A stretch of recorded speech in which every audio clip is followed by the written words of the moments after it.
Ancien président, na matanga ya président ya Namibien, Tomoni a se déplacé pour qu'il ne participer na matanga wana. Mais makambo nyonso to le kaka na République démocratique du Congo, bouche bé à mon en raté, à l'obakelo côté. Est-ce que il faut analyser cela? Tomoni bato bakima Kikaya Bim Karoubi, Tomoni na Namibie, et Tomoni Francine Mouyouma na Namibie. Il semblerait aussi, Francine Mouyouma, à rejoindre Corneille Nanga. Jean-Jacques Mamba à rejoindre Corneille Nanga. Jacques Mamba, il était député national.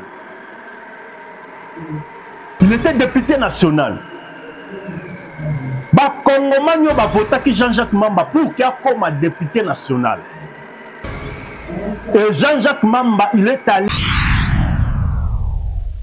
Oh, merci, cher internaute. Merci, Nabandero. Nous sommes tous Landra Mboka, José de Castro, na Pesivino Bambote, Ebele Bisika Bozwami, na Bosanité Bana Ituri, Bana ya Beni, Bana Butembo, Bana Rubero, Bana ya Otuele, Basuele, Nord Kivu, Sud Kivu, Bambote Ebele, Bana Nyos, surtout à Niragongo, Bakongoma, Nyos, surtout à Niragongo, Bambote Ebele, na Bosanité.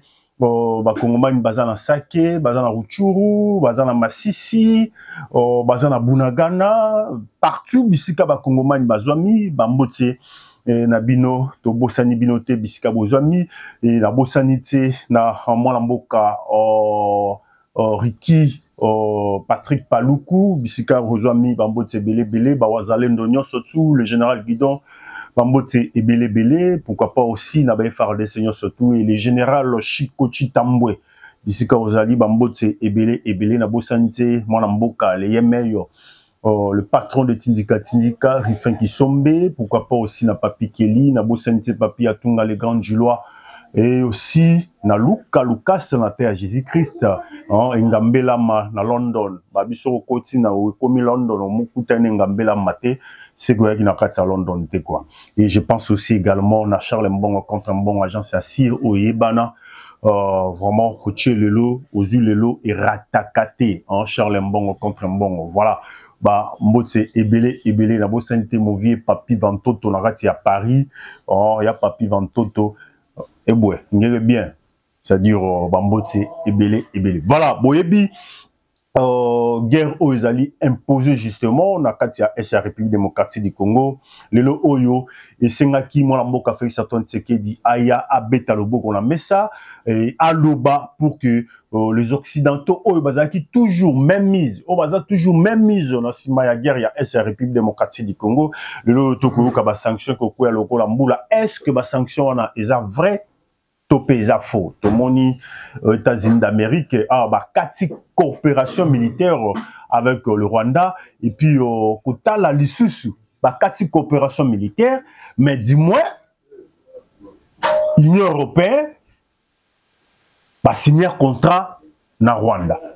Est-ce que c'est pas la communauté internationale il est en train de jouer les double G? Est-ce qu'il faut croire toujours la communauté internationale ou Tokende Kaka, une action militaire pour défendre notre pays, pour récupérer nos territoires qui sont occupés par l'M23 et puis RDF. Kotala, ba généraux Oyo Bazala qui na commande. Est-ce que c'est Ngaki Kaka, mon amour Café Santon Tsekedi, Azongisa, le général Chiko Chitambwe, pour que moi, clarité et comme on en et puis le Wazalendo Bazala bien traité par rapport à la munition. La Congomani, Kotala, tout analyser ensemble. La communauté internationale joue le double G parce que les Congomani, si quand surtout Bazouami, téléméli communauté internationale, téléméli, to téléméli Rwanda, par Yemoko Mokonzamboka, Félix Antoine Tshisekedi qui est le béton de la nation. Partout à Koleka, partout à Zali, à Kolobango, que nous sommes agressés par le Rwanda parce que l'M23 c'est juste un coquille vide. Tout le monde va sanctionner na Willingoma, tout le monde va sanctionner na M23, Bakonzi M23, tout le monde va sanctionner na Ndenge Kouyi. Paul Kagame interpellé na na Conseil de sécurité.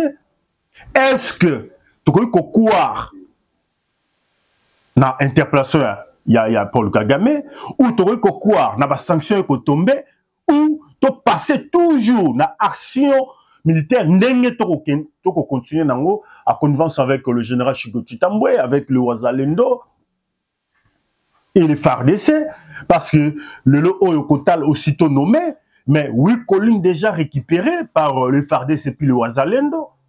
Coup de chapeau. Coup de chapeau. Mais comment on lobby ba silence y ancien président? Et ça ba silence y Mabé. Ba silence y Mabé. Est-ce qu'il faut analyser encore ba silence n'est Mabé? Qui est derrière les 23? Qui est derrière Nanga? Qui est derrière tous ces gens-là au bas pour rejoindre Nanga?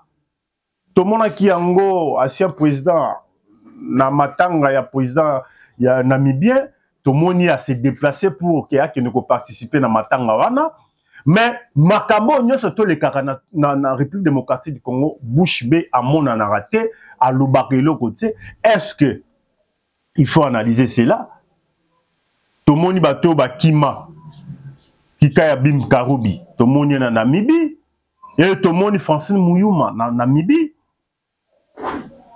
Il semblerait aussi, Francine Mouyouma, à rejoindre Corneille Nanga. Nengemona Jean-Jacques Mamba à rejoindre Corneille Nanga. Jacques Mamba, il était député national. Il était député national. Ba Congomani ba votaki Jean-Jacques Mamba pour qu'il comme député national. Et Jean-Jacques Mamba, il est allé à Sali, conférence de presse, et puis na ba Congomani ba que non soi-disant baza ba combattant, Bokechu Ayambo, ne kiri na ye. Tant que Jean-Jacques Mamba, il a fait conférence de presse na Kati à Paris, tous ces gens-là, ils étaient où? Pour annoncer que non, ils rejoignent Corneille Nanga pour aller faire la rébellion. Il semblerait. Jean-Jacques Mamba, Oyo, ba Congomani ba votaki, parce qu'aux UT, on a frustré, et tu as décidé d'aller rejoindre Corneille Nanga pour tuer, pour le Koboma, ou pour tuer tes propres frères congolais qui nous ont mené tous ces bêtises de la rébellion. Banani ba memela biso rébellion. Banani bazana sima. Il y a déstabilisation en République démocratique du Congo. Est-ce que faut zonge la maloba ya kala? Oyo, Chadari Lobaka, on doit paralyser la République démocratique du Congo. Est-ce que faut zonge la maloba wana? Est-ce que il faut zonge la? Bon, Joe encore, il y a John Numbika, il avait dit que non, voilà, Joseph Kabila, il n'est pas congolais, et Bakal Mene à Fandaka, c'est un faux type, c'est quelqu'un qui est entré, il n'a pas besoin de parler parce qu'il sait très bien que non, il a trompé les Congolais pendant 18 ans, que non, il est congolais, et il n'est pas congolais, à Banga Koloba pour que Fortune Nayo Azuna Kata République démocratique du Congo, par Congoman va récupérer. Si et seulement si, sachez-le bien que non, un jour nos fils vont récupérer ça. Si et seulement si, nos fils vont récupérer ça. Comment se fait-il Makambo que le Kalakata est la République démocratique du Congo? Tous ces gens qui ont dirigé ce pays pendant 18 ans sont toujours bouche bée. Il y a quelque chose qui croche. Sont toujours bouche bée. Est-ce qu'il faut croire na bateau bako prétendre peut-être que Lingamboka Makasi, ce sont ces gens-là qui sont en train de faire des bêtises sous coulisses? Si on parle de Francine Mouyoumba, il semblerait que non, elle rejoint l'M23 ou le groupe de Nanga. Qui nous a amené Francine Mouyouma? N'est-ce pas le pouvoir passé? Jean-Jacques Mamba, il était au MLC. Est-ce que Bakonzi MLC sont d'accord avec Jean-Jacques Mamba. Est-ce qu'il faut se poser beaucoup de questions là-dessus? Le nom Oyo, moi, Moka Félix Antoine Tshisekedi, et c'est qui Félix Antoine Tshisekedi qui est le vrai patriote, qui est le vrai combattant, qui est le vrai Congolais des pères et des mères, pour que à dénoncer Makambo Onyo surtout, corps Onyo surtout et Salamaka, M23, et Yakolo Bakena, M23, Topé Rwandais, Bazala doit kokota l'armée, et puis kokota l'institution surtout la République, et puis Yakopé Sabango, Nord Kivu. Est-ce que tous ces gens-là, quand ils faisaient ces accords, c'était pour la bénéfice de notre pays? Ou c'était juste parce qu'ils ont des nationalités douteuses? Ils savaient très bien Makamo Bandai Kosala. Et pourquoi toujours les gens sont frustrés? Parce que Bazaki n'a pas agenda caché na bango. Le Corneille Nanga, le pays a tout donné à Corneille Nanga. Président, on dit nos grandes institutions comme la CNI. Il procède beaucoup de biens ici, dans la ville province de Kinshasa, partout, à la République démocratique du Congo. Et le Congolais demande au président de la République, Basala Nini, ba geler l'okonyo surtout à Nanga. Autant la neti quand il y a Ndekonabiso héritier Luvumo, notre joueur. S'il n'y a pas Mba, Oyasala Kitangwa Markebi, on lui a chassé na Rwanda. Parce qu'il dérangeait Kibango. Et pourquoi pas aussi geler les biens de Corneille Nanga qui sont ici dans la carte de province à Kinshasa. Ils possèdent des hôtels de luxe. S'il faut interpeller sa famille, oui, il faut l'interpeller. Il faut mettre sa famille en cause. Parce que lui, il est en train de mettre le vie de Congolais en cause. Le Congolais a intérêt propre à y. Qui est derrière le 23 et puis qui est derrière Corneille Nanga? Tout le monde est bateau Katissa, la région de Corneille Nanga. Pour rejoindre M23, pour tuer nos frères, nos propres frères congolais.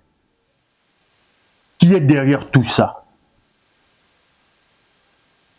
Qui est derrière tout ça? 21 000 $ que Jean-Jacques Mamba touchait quand il était encore député. Azaki n'a pas tout nié surtout l'État congolais à Pesaki. Parce que d'être député, crédit barotier là on a l'État, baropé sayo ba émolument au Rosoa, et carburant fait-les, logement au fait-les. L'État congolais a tout donné. Et par après, parce qu'aux UT, ok, qu'au 4 ça, pour que la rébellion, pour tuer tes frères propres, tes sœurs propres congolais. Voilà comment bateau ba la busso ba Rwandais na Katia, République démocratique du Congo, et sont capables de faire même des déclarations ou sont capables, voire même il y a compatir na ba Congomano bazan na Sud Kivu Nord Kivu un peu partout bisika ils allaient toucher. Ça fait très mal de voir nos propres frères congolais. Na y a la biso Francis Mounyouma. N'est-ce pas le pouvoir passé?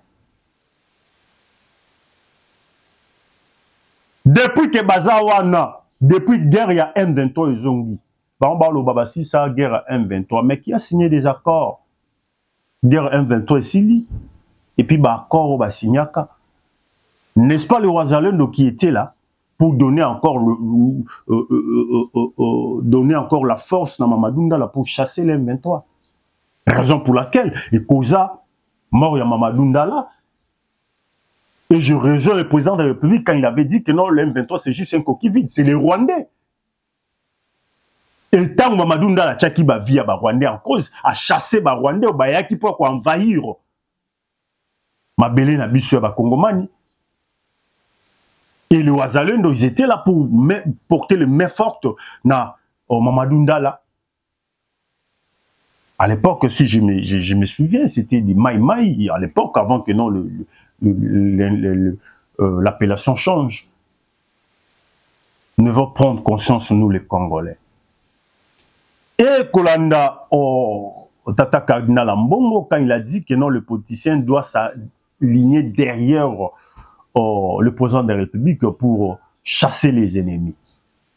Et Cardinal Ambongo Otoebi, il parlait toujours contre le président de la République, mais il a compris que non, le président de la République, c'est un vrai patriote. C'est un vrai patriote. Bakongomani à Sud Kivu, Bakongomani au Bozena Nord Kivu, Bakongomani à Bunia, Bakongomani à Uvira, Bakongomani à Butembo, Bakongomani à Beni, Bakongomani à Saki, Bakongomani à Rutshuru, Masisi, partout bisika Bakongolais nyonso tout na monde mo bisika bozwami.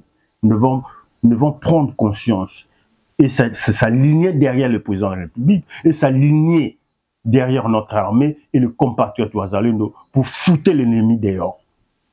Merci Narabile Moazagi Simaya Caméra, merci na mon vieux Saint Thomas et puis félicitations à mon amboka Augustin Kabouya, il vient encore d'être nommé comme formateur de gouvernement et voilà bokomona na bilili topé bokomona na mission koya lobby de tokolobela encore nomination à mon amboka Augustin Kabouya comme formateur. Merci na ingénieur Kapa papa na Gigi et puis merci na bandeko nyon surtout balana mon amboka José de Castro, Paris, Belgique, London, partout bisika bozami. Je vous salue sincèrement. Tout le lobby, ce qui est 70.